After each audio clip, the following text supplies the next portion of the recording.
Her verktøyene du trenger. På verkstedet I dag så har vi en Ford Mustang Mach-E.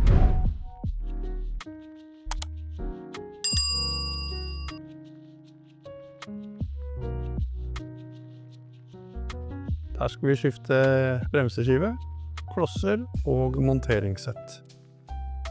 Dette bakbremsene på Mustang E-Mach. Disse elektroniske, så det viktig at du slår av den elektroniske bakbremsen før du begynner. Første vi tok av var en fjert. For å få av galliperen så må vi inn bak.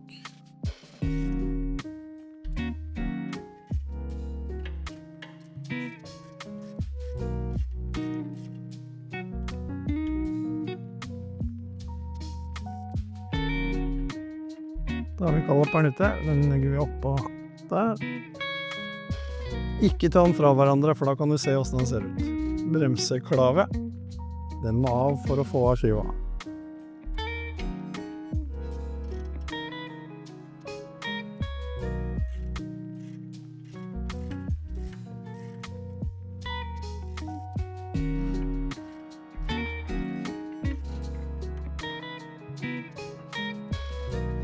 Klave av.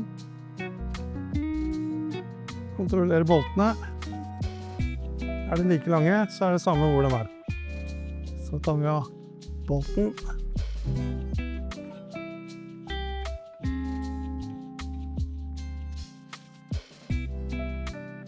Litt forskjell på skivene foran. Foran så var det noe som heter coated. Denne olja. Så her det viktig at du tar bort olja før du setter på skiva.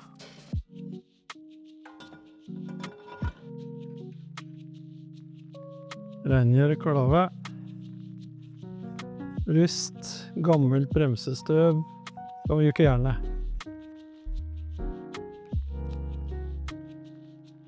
Smører vi opp så klossen glir lett. Trenger ikke mye, det et lite belegg. Og som sagt, alltid monter med fingrene først, så slipper man å ødelegge gjenger.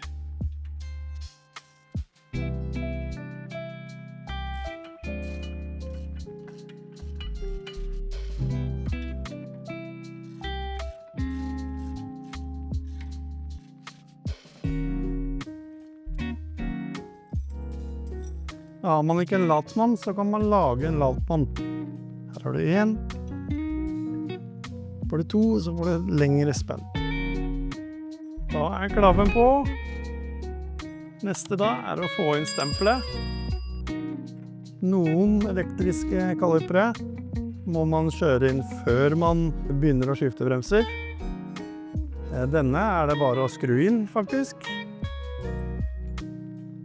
Og det kan hende at man må etterjustere. Skrur inn stempelet.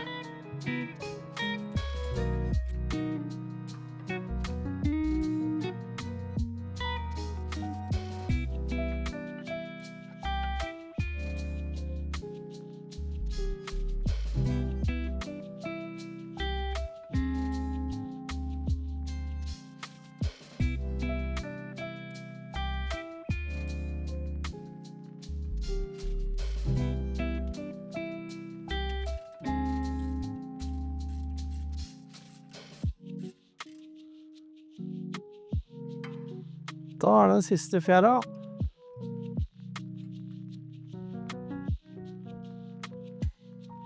Da var siste fjæra på, så nå skiver skifta.